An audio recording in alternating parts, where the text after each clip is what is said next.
roof's actually not in bad shape. It does have 2 layers on it, which isn't great, but it is allowed. The roof probably has anywhere from 2 to 5 years left. There is some life, but there are a few issues of concern.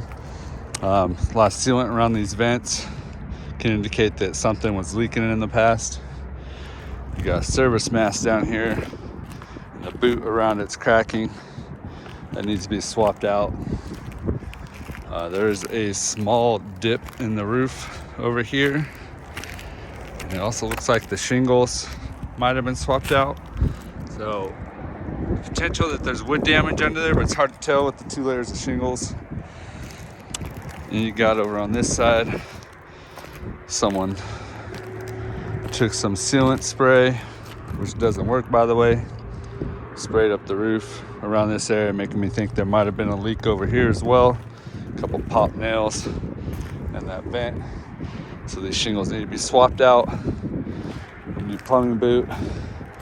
And on the end we have some tree damage, a couple rake edge shingles there. But overall, with some minor repairs, you can definitely squeeze some life out of the roof.